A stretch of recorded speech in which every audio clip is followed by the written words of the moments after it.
Medyk!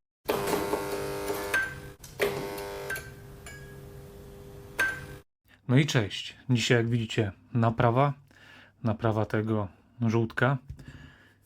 O, jeszcze guma do zdjęć była założona, żeby on się tutaj trzymał ładnie, bo tak to widzicie, co się dzieje. Co to jest? Jest to G-Shock i to w bardzo fajnej kolorystyce.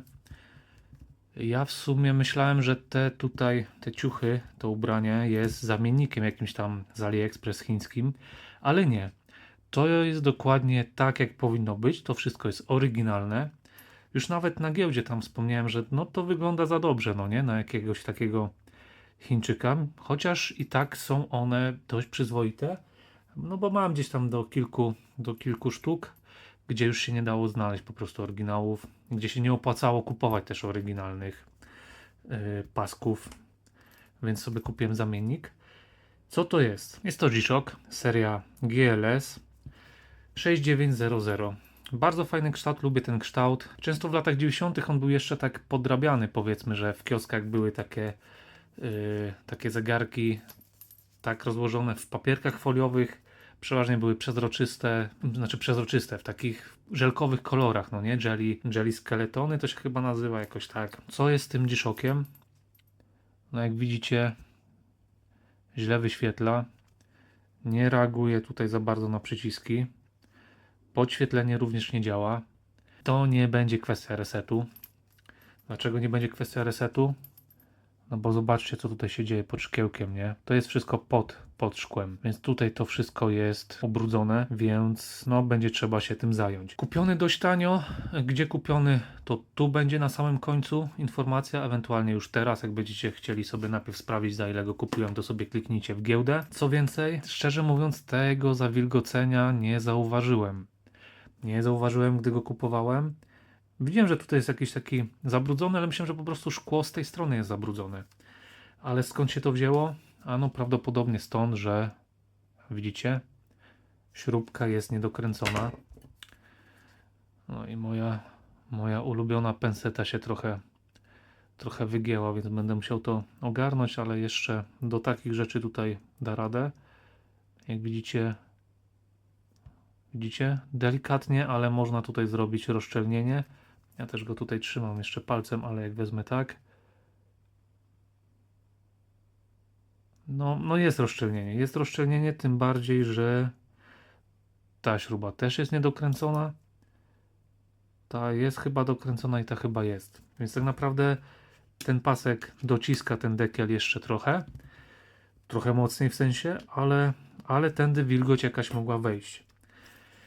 No co, trzeba to rozłożyć, wyczyścić. Najpierw sprawdzić, czy to w ogóle jest sens myć i czyścić. Mam nadzieję, że tak, bo kolorystyka naprawdę fajna. Ja też lubię, jak właśnie szkiełko jest w innym kolorze, a tutaj jest taka ramka na tym szkiełku czerwona pod kolor środka, pod kolor przycisku. Także klimatycznie. Casio, Thailand, tutaj wszystko się zgadza, więc co? No trzeba go robić. Najpierw ściągnę jeszcze tego bara tutaj. Szczerze mówiąc, to ta osłona czasami potrafi kosztować kilka dyszek, więc tak naprawdę nawet na części to się na nim nie straci. Jak widzicie, zostają ślady po nim. Tutaj, no i pewnie gdzieś tutaj też. No jeszcze tutaj. No trudno, ale w sumie z nim lepiej wygląda. Ciekawiej, nie? Jak taki kask do rugby albo coś w tym stylu. Dobra, może ściągnę pasek najpierw, bo i tak go będę całego prawdopodobnie czyścił, jeżeli się uda go naprawić. Więc zacznę od pasków. Czy będziecie coś widzieć? Chyba będziecie.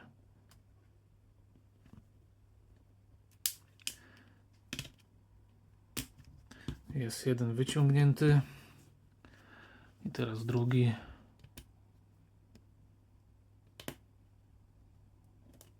Jest drugi wyciągnięty. Paski spoko, uszy spoko. Każdy jest cały, także ok. Dobra, tak będzie lepiej to robić. No to co? Odkręcam śrubki i zobaczymy, co się znajduje w środku.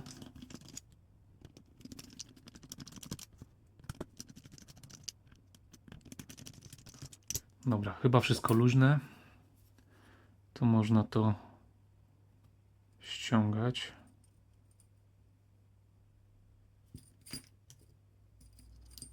Ok. No widać delikatny nalot już tutaj, ale to jest do uszczelki. Uszczelka jest założona do góry nogami, zobaczcie. Tu jest ta krawędź, tu jest ta krawędź.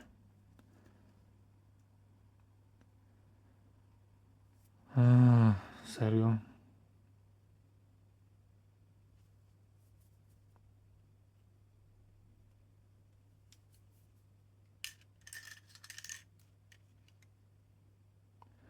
Zobaczcie.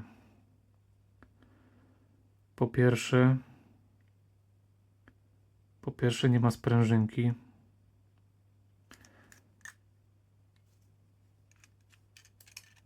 Tutaj powinna wychodzić sprężynka, a jej nie ma. Ona wychodzi stąd. Dobra, zmienię tą pensetę, bo... Dobra, ona powinna wychodzić stąd, a jej nie ma.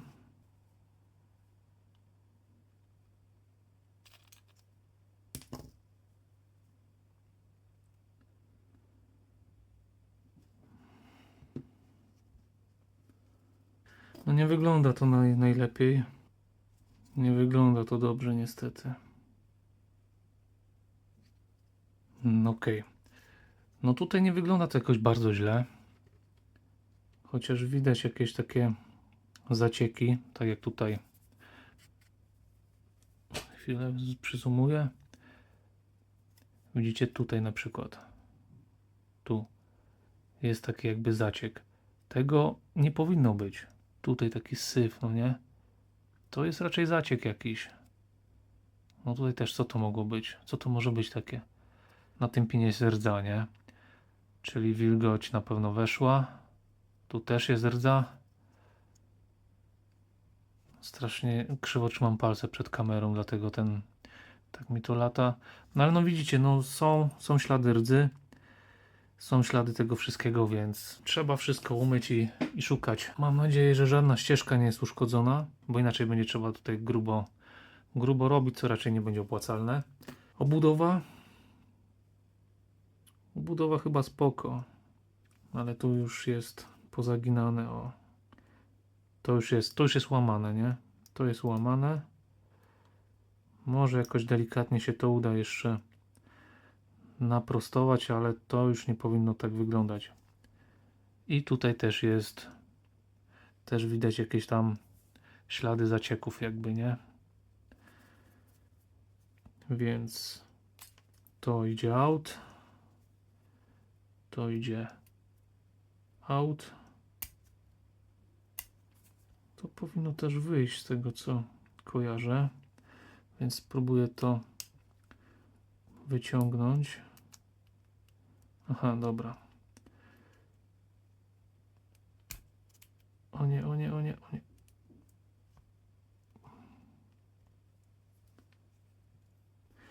Nie chcę ciągnąć za to właśnie, bo to już się wtedy urwie.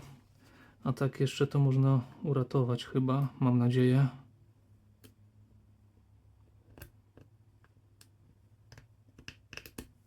Dobra, może to wyjdzie razem. Tam coś jest przyklejone, więc nie chcę też tam za bardzo grzebać. C-klipy. Te C-klipy muszę ściągnąć. Patent na schowanie koperty w woreczek. Zawsze spoko. No i teraz spróbuję użyć takiego śrubokręciku. To jest zwykły śrubokręt, który sobie wycinacie tutaj taką szparę i on też powinien fajnie ściągać te C-klipy. Zaraz zobaczymy. No, od razu schodzą.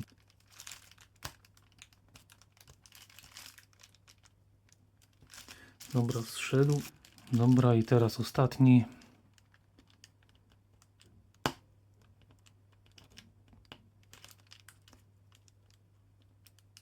Jest, zeszło.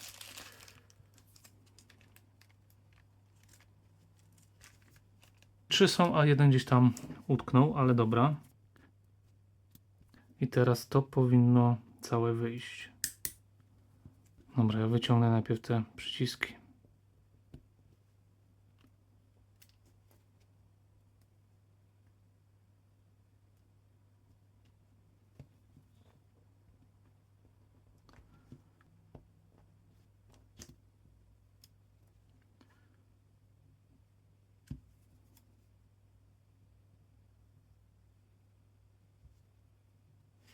Przyciski są, brakuje jednego klipsa i zaraz powinien gdzieś on tutaj być. Najpierw chcę wyciągnąć tą ramkę tutaj. Gdzie idzie? Jest. Ramka jest. Klips jest. Ostatni, 4. Znaczy przedostatni, bo tu jest jeszcze 5, ale tego na razie nie ruszam. Dobra, no i zobaczcie na to szkło. Widzicie, tu jest wszędzie. To jest zalane, nie? I teraz powinno się to wysunąć. O, jest. To jest zwykła blaszka, to nie spełnia jakichś tam ważnych funkcji. Później to delikatnie naprostuję. Jest to jest, więc będzie trzeba też założyć. Tutaj uszczelki są spoko. Ok, teraz trzeba ściągnąć jeszcze, zobaczyć, co się znajduje pod tą obudową. Ale nie, tu jest czysto. Tu jest fajnie. No dobra, ja sobie to pogrupuję, pomyję, poczyszczę. Jeszcze oczywiście ten przycisk wyjmę. No i zrobię sobie jakąś miniaturkę chyba. Także widzimy się za sekundę. Miniaturka zrobiona, mam nadzieję, że będzie klikalna, a ja muszę jeszcze ściągnąć ten przycisk tutaj. W tamtych może nie widzieliście dobrze, ale za to w tej też może nie będziecie widzieć.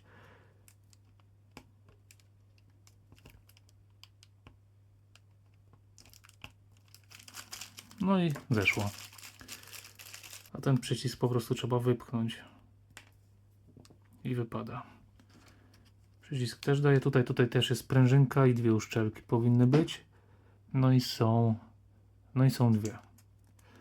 Dobra. Jest obudowa. Są mini pakieciki ze wszystkim. Śrubkami, żeby się nic nie zgubiło. To wszystko ląduje razem. I trzeba umyć tą obudowę. No i tak, myka ultradźwiękowa. Tutaj nic szczególnego nie ma. Tu jest woda, po prostu woda RO. No i te 2 rzeczy wrzucam. Dociążę to jeszcze trochę szkiełkiem, bo widzę, że pływa. I odpalam.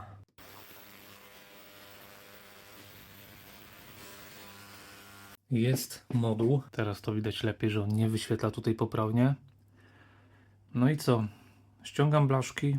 No i zobaczymy, co tam się dzieje. I żeby nie było, że tutaj wystarczy zrobić AC, zróbmy to AC.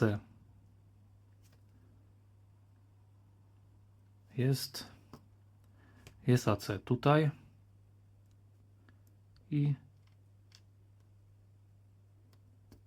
jak widzicie, dociskam na pewno.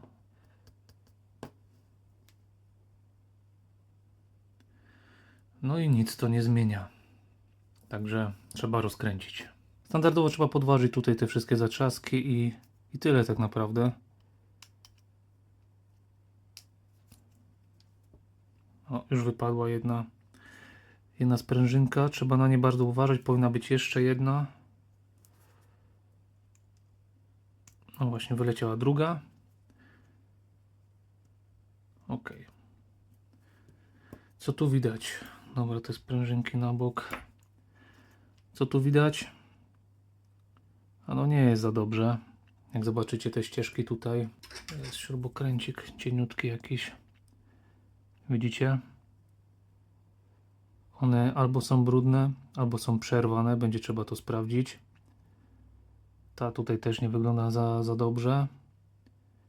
Tutaj też to nie wygląda za dobrze, ale może to jest po prostu... Dobra, to są ślady zalania pewnie. Ewentualnie lutowania. Nie wiem. Najważniejsze, żeby to działało. Zobaczmy z drugiej strony. No jest korozja tutaj. Jest osad tutaj. Co mi się wydaje? Wydaje mi się, że ten zegarek był czyszczony. Nawet na to wskazuje ten brak sprężynki tutaj, no nie? Mówiłem wam, że tu nie ma sprężynki. A ją nie tak łatwo zgubić, bo ona powinna być na samym końcu zakręcona, taka L-ka zrobiona, żeby właśnie nie wypadała. Więc raczej był otworzony. Ktoś go przeczyścił na szybko, ale zrobił to niezbyt dobrze. No i tu są takie, nie wiem czy to widzicie, ale są mikro takie włoski na tym, jak kurz.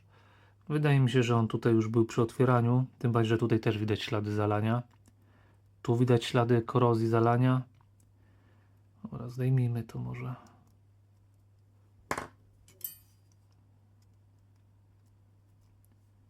O. Paski takie sobie, ale myślę, że będą zdatne.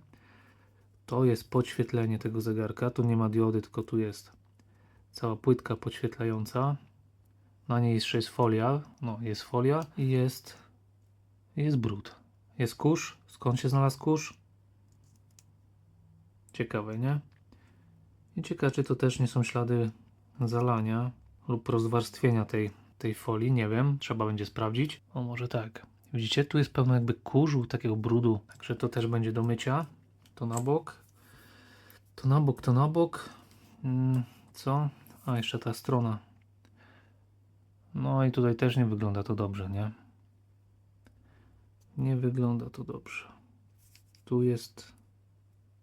A nie, dobra. To nie jest uszkodzenie, to jest albo klej po lutowaniu, albo taka osłonka po lutowaniu. No widzicie, tu też jest syf. No to co?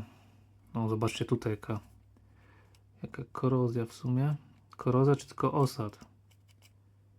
Mam nadzieję, że to nie była słona woda, ale chyba tutaj nawet nie ma takich zacieków po słonej wodzie. Nie wiem. Zobaczymy. Może zadziała, może nie zadziała, może się tylko narobię. Przygotowuję sobie rzeczy do mycia i będę to mył. One są bardzo ważne. Ciężko będzie je dorobić, jak zgubię. Paski dam do mycia. To na razie na bok, to na bok, to na bok. Słaba IPA.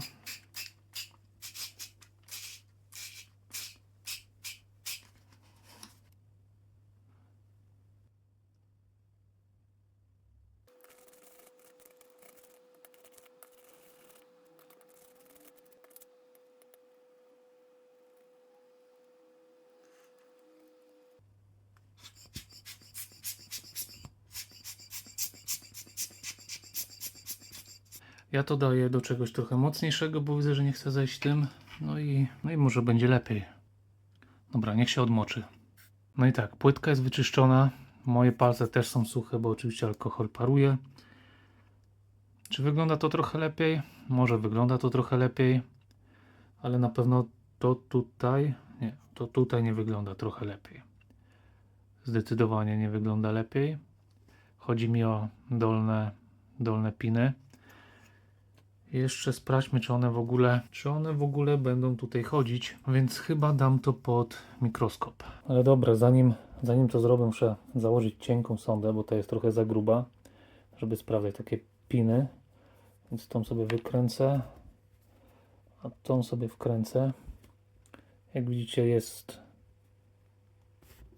znacząca różnica. Jest chyba 2 razy cieńsza, nie? Jak widzicie, tak powinny te ścieżki wyglądać, tak jak tutaj. Wszystkie ładnie, elegancko. I tutaj do tego momentu, nie? Do tego momentu wyglądają elegancko. I najbardziej się obawiam się oczywiście tej pierwszej, bo ta pierwsza wygląda najgorzej. Zobaczmy, czy tu jest przejście jakimś cudem.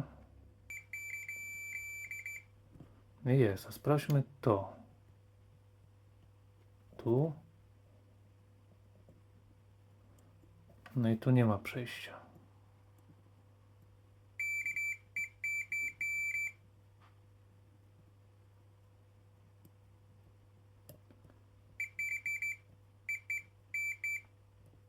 Dobra, no reszta wygląda Reszta wygląda w porządku.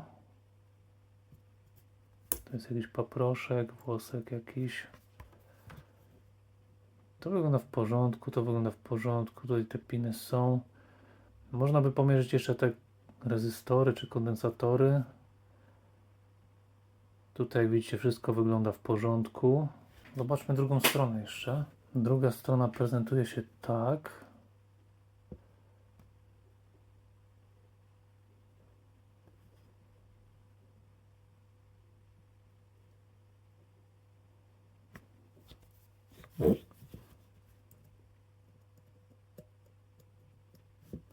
Ciekawe, czy on nie jest uszkodzony.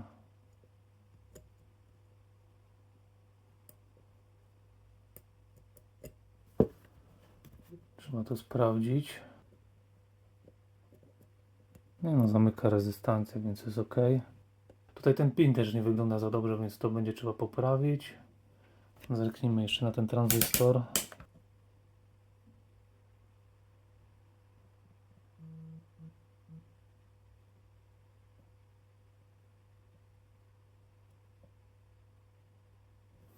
Dobra, coś tam otwiera, zamyka, więc możliwe, że jest ok. No najpierw poprawię to. Ten pin tutaj poprawię, bo tutaj dochodzi prąd, ale tutaj nie wiadomo, czy dojdzie na jakiś styk.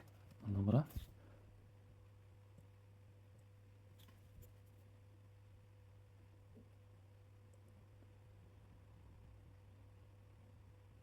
Dobra, jest tutaj nałożone.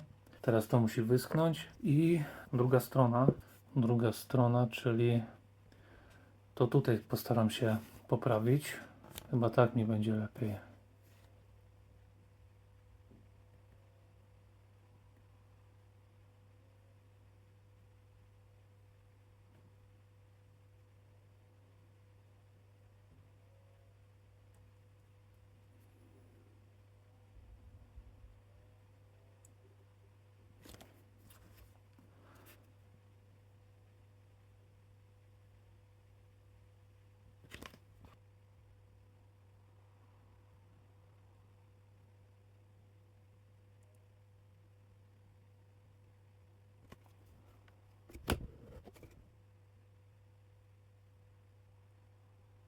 To jest takie, że muszę się skupić, więc raczej mało mówię wtedy. Ale myślę, że tak będzie ok. Jak to sobie przeschnie, to jeszcze sobie to tutaj z tej lewej strony ściągnę. No, nawet dobrze to wyszło. No tutaj ok. Tutaj są po prostu zabrudzenia. Dobra, od krawędzi do krawędzi jest przejście, więc myślę, że jest ok, ale no to co, no to musi wyschnąć. No tutaj te wszystkie, nie wiem, kondensatory, rezystory wyglądają dobrze. To się zaraz poprawi jeszcze. Nawet można już chyba teraz, bo trochę przeschło. Później jeszcze jakimś drewienkiem to przelecę i powinno być już ok. Tylko pytanie, czy tego tutaj nie pozupełniać wyżej. No może dam jakąś mini kropkę.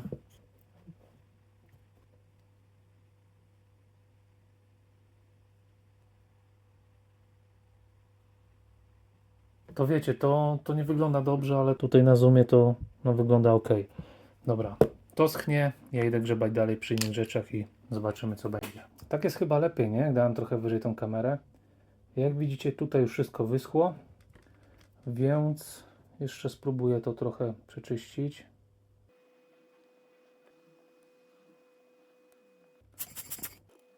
Teraz już jest ok. I przenoszę się na drugą kamerę. To schło kilka godzin. W międzyczasie robiłem przy aucie. Musiałem tam przy hamulcach trochę zerknąć. Więc jeżeli gdzieś tam będą jakieś ślady na dłoniach, to od tego, ale chyba mocno je domyłem, doszorowałem alkoholem i tak dalej, więc jest ok. W sumie już sobie tutaj przygotowałem rzeczy do składania, ale pomyślałem, że tego nie rozbierałem, a zobaczcie, co tu się dzieje. Bo tak zacząłem podglądać. No teraz oczywiście nie chce się jest. Widzicie? Jeżeli tu jest taki syf, no to tu pewnie też jest syf. No i spójrzcie. Tu też jest wszędzie brud. tu jest brud, tu jest brud. To jest nawet taki nalot jak rdza. Więc no zanim złożę ten cały moduł, wrzucę to do mycia, a w międzyczasie po prostu może ogarnę ubranie, czyli tą całą obudowę, no nie? Tak będzie najlepiej. To się powinno dać jeszcze jakoś rozłożyć. Wyszło.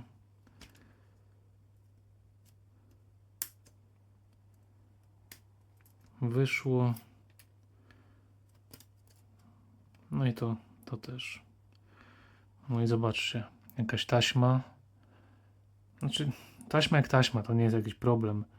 No ale tutaj jest rdza, no nie? Więc no takie coś też trzeba umyć, też trzeba się tego pozbyć. Dobra, ja to wrzucam do mycia, no i zajmuję się obudową. Już tu zacząłem czyścić delikatnie. Po prostu woda i tyle. Zobaczymy co da. Nie chcę tu żadnej chemii używać. Jakiś tam osad widać schodzi, nie?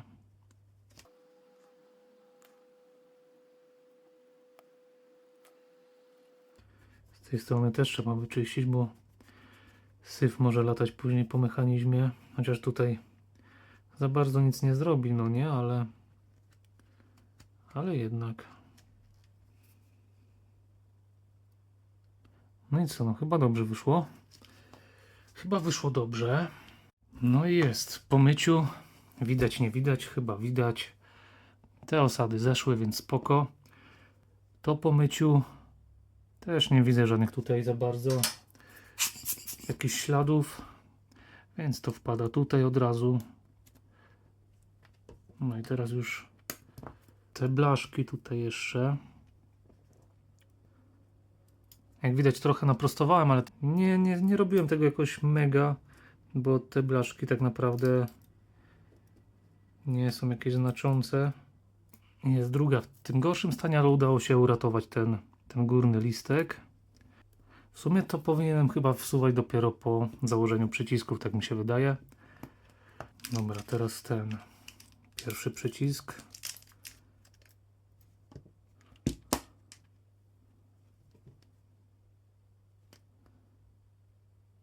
Trzeba nasmarować.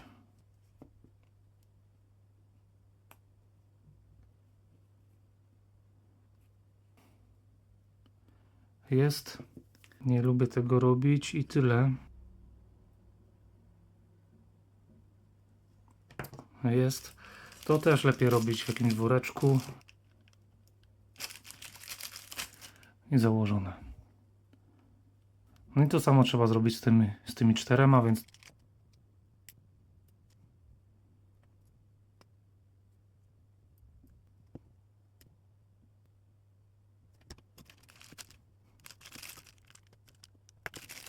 ok, przyciski zrobione.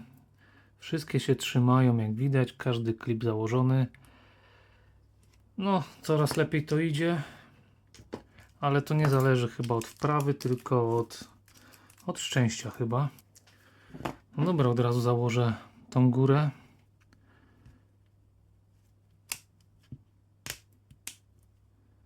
Weszło spoko, śrubki od tego.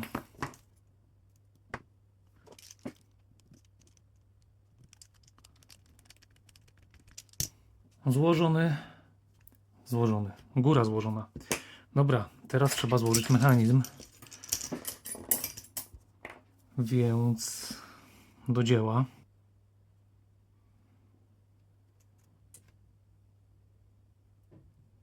No właśnie, ale to jest podświetlenie, no nie? Jak widzicie, tutaj jest uszkodzenie. Nie wiem, czy to też nie są uszkodzenia przypadkiem. Prawdopodobnie tak. I co? No i tego podświetlenia raczej się nie uratuje, nawet za bardzo na to nie liczę. Jest miernik, punkt 1, punkt 2. Nie ma rezystancji. No, ta płytka działa trochę jak kondensator. Sprawdźmy to jeszcze w ten sposób, niby tak jak kondensatory. Rezystancji nie ma, ale ma pojemność, więc powinien działać mimo tych uszkodzeń. Może słabiej, ale powinien działać. Zamontuję go tak jak jest. No jak podświetlenie nie będzie działać, to wtedy będę się zastanawiał co dalej. Dobra, wyświetlacz złożony. Płytka jest. Teraz trzeba ten koszyk z tyłu też złożyć. No bo tak, jeszcze wracając do podświetlenia. Za podświetlenie może odpowiadać jeszcze któraś z tych cewek. No i coś, co idzie dalej, czyli pewnie tranzystor, no nie? I zobaczmy jeszcze, gdzie te cewki w ogóle. Ok, to idzie stąd tu. Ta idzie jakoś tu. No nic, no będę później patrzył. Najwyżej nie wszystko będzie działać i tyle. Tutaj. To przychodziło na drugą stronę, czyli tu jest. No i to było na górze, no nie? Tak to było. Paski.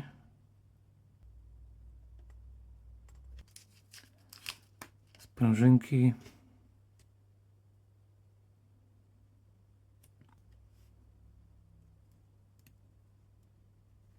Jest. No i teraz zakładam to.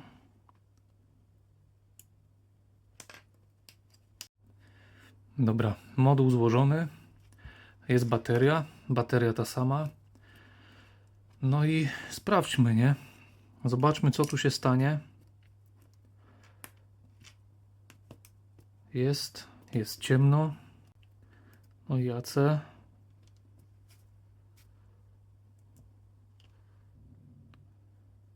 Nie wiem, chyba widzieliście, nie?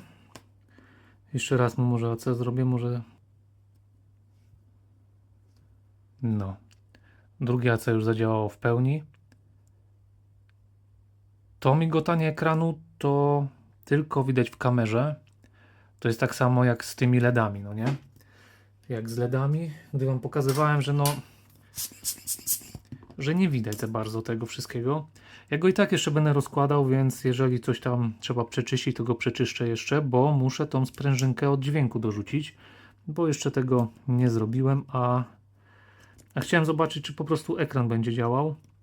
No i tak, jak widzicie, ekran działa, już się ucieszyłem, że wszystko działa, ale jak widać, przyciski dalej nie działają. No i tak sobie oglądam ten moduł, szukam tego problemu z brakiem działających przycisków.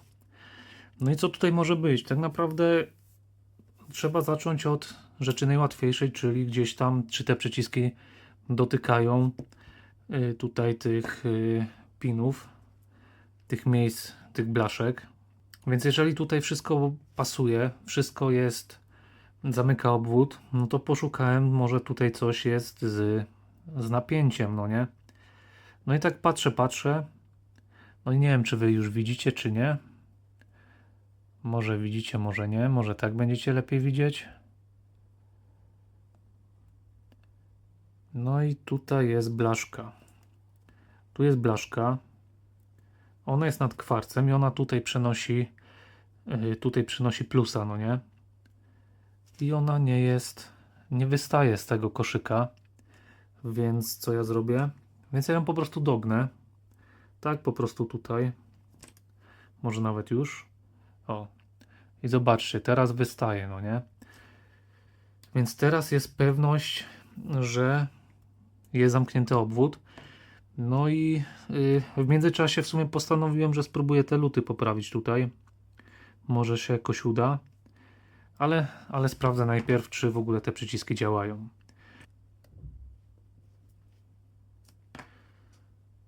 Jest. Wrzucę go od razu do tej obudowy, żeby ponaciskać przyciski. Jeszcze raz AC. A dlaczego jeszcze raz AC? Ano dlatego, widzicie? Czyli coś tu jest jeszcze nie tak, bo ewidentnie jest z nim coś dalej nie tak. Gdy się nic nie rusza, no to jest w porządku, no nie? Ale tylko nacisnę i gaśnie. To nie będzie wina, to nie będzie wina tych połączeń, które robiłem. Jeden problem rozwiązany, drugi rozwiązany i pojawił się kolejny. Zobaczcie, robię AC, nacisnę coś, przełączy, znika.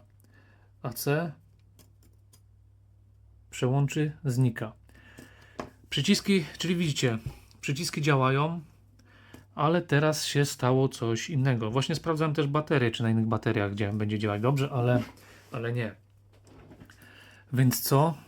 Wracam do płytki i do tego kondensatora, który tam wyglądał fatalnie. No zobaczcie na ten kondensator. No on wygląda źle. Ja go jeszcze zmierzę. Sprawdźmy jaką ma pojemność.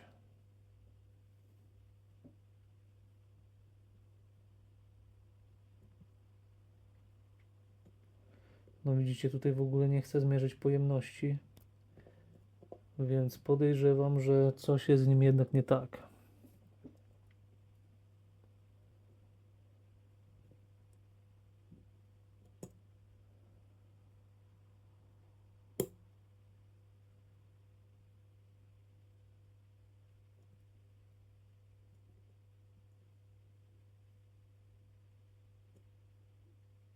Jakieś randomowe informacje tutaj podaje.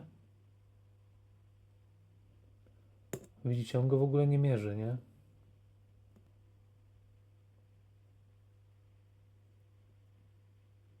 ...333 nanofarady.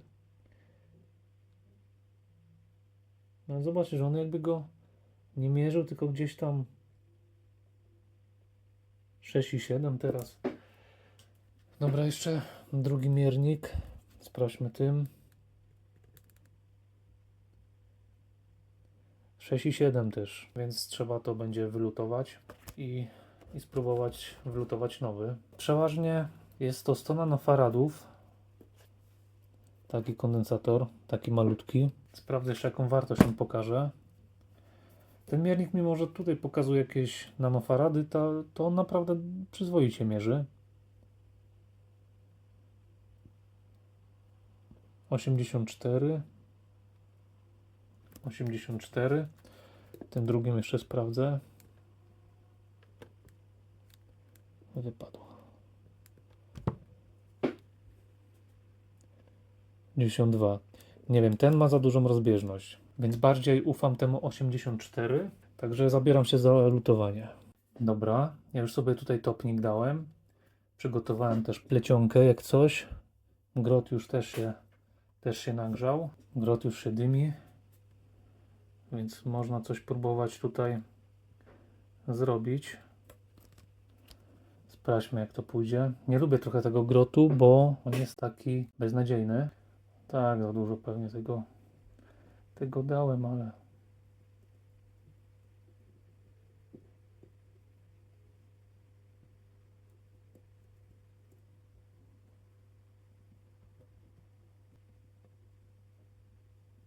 Nie wiem, czy ten grot będzie dobry, bo tak jak widzicie, on tak średnio to tutaj chce łapać. Dobra.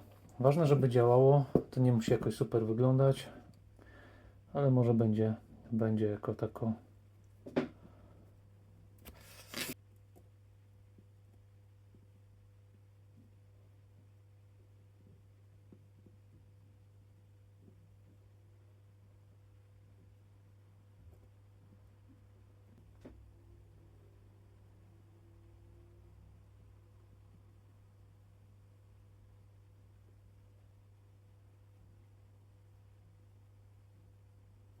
No i dobra, jakoś to poszło.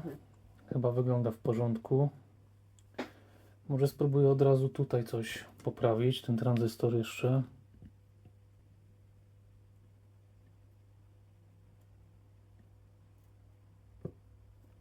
No tak jak widać, kondensator wlutowany, także płytka wyczyszczona, coś tam zrobione. No i sam jestem ciekaw, czy to pomoże, czy to nie pomoże. Sprężynki jeszcze.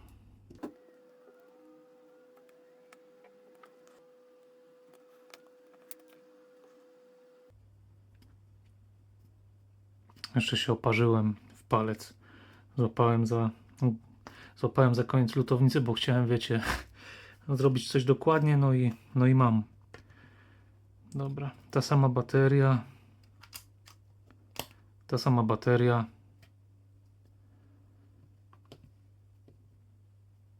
No i niby chodzi. No i niby chodzi. Jeszcze go włożę do obudowy.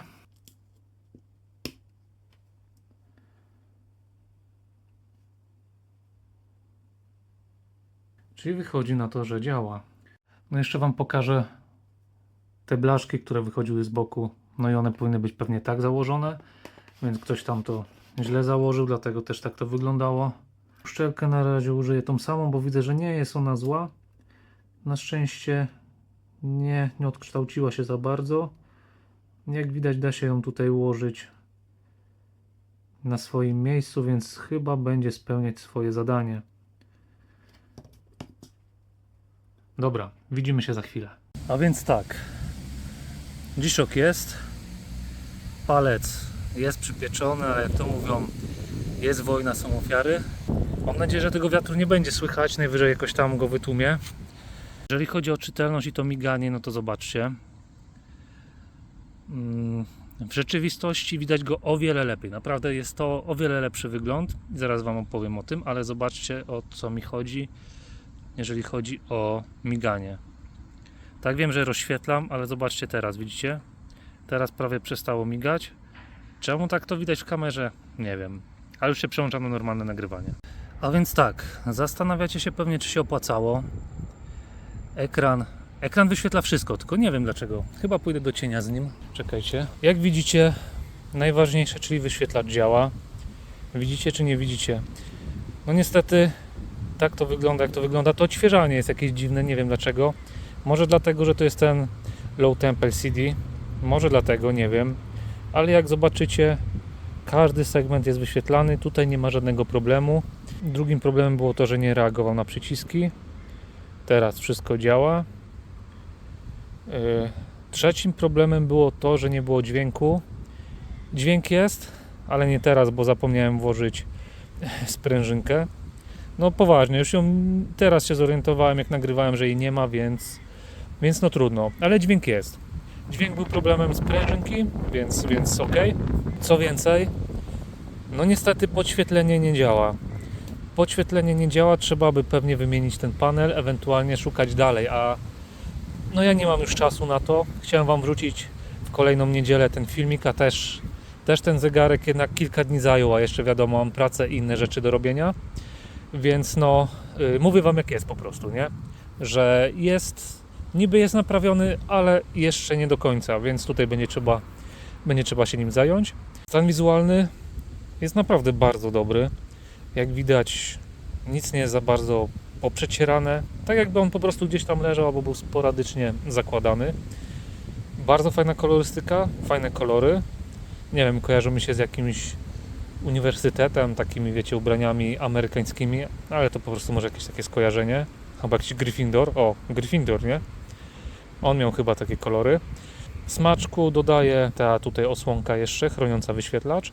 Kupiłem go za taką cenę, że nawet nie działający, myślę, że bym mógł odsprzedać spokojnie w tej samej cenie. No oczywiście trochę drożej, no bo tutaj jeszcze dochodzi podatek w moim przypadku, więc no myślę, że za jakieś 100 coś mógłbym go sprzedać nawet w tamtym stanie. Ze względu na to, na ten pasek, na to wszystko. Ile to trwało? No kilka dni, po kilka godzin tak naprawdę, bo no każdą część trzeba przeczyścić, wymyć. Później to musi schnąć, więc to wszystko tak schodzi, no nie? Więc reasumując, czy się to opłacało w ogóle? Szczerze mówiąc, tak średnio chyba, bo gdyby nie licząc tego, że tego modelu, tej kolorystyki nie jest tak łatwo znaleźć, to wydaje mi się, żeby się nie opłacało. Ale ze względu na to, że to jest dość rzadka kolorystyka i sam sobie to zrobiłem, bo gdybyście zanieśli do kogoś ten zegarek, to byście musieli zapłacić, myślę, że sporo. No chyba, żeby to zrobił o wiele szybciej niż ja, no to wtedy wiadomo, że byłoby taniej, ale i tak myślę, że taka naprawa by kosztowała co najmniej 100, plus zegarek chyba tam kosztował 80, więc 200 zł powiedzmy plus minus, bo nowa bateria, dajmy na to. No to czy to tak się opłacało? Nie wiem. Ja to robiłem dla siebie, trochę jako rozrywka, chociaż też irytacja. No i w sumie też dla Was. Wy też będziecie wiedzieli, czy warto kupować taki zegarek w ogóle i co z nim zrobić ewentualnie przy takich uszkodzeniach. Więc no, uratowanie zegarka, jakaś tam satysfakcja, spoko. Czy opłacalne finansowo? no nie do końca, bo jeszcze trzeba będzie pogrzebać z tym podświetleniem, no nie? Więc jeżeli będzie trzeba wymienić tą nie wiem, matę iluminatora, no to dojdzie kolejny koszt, no nie? No ale podsumowując, zegarek działa, to najważniejsze. Może nie w pełni, ale działa. Naprawiony przeze mnie, więc to też satysfakcja. Czy się opłacało? To musicie podjąć sami taką decyzję. Był materiał na film, było coś dla Was. Wy może coś zobaczyliście ciekawego, może się czegoś nauczyliście. Fajne znalezisko, więc ogólnie uważam na plus, bo w zegarku można chodzić, nie ma problemu. Także wydaje mi się, że jest ok. Jeżeli Wam się podobało, to poklikacie coś tam na dole, a ja uciekam, potrzebuję krótkich wakacji i do następnego. Cześć.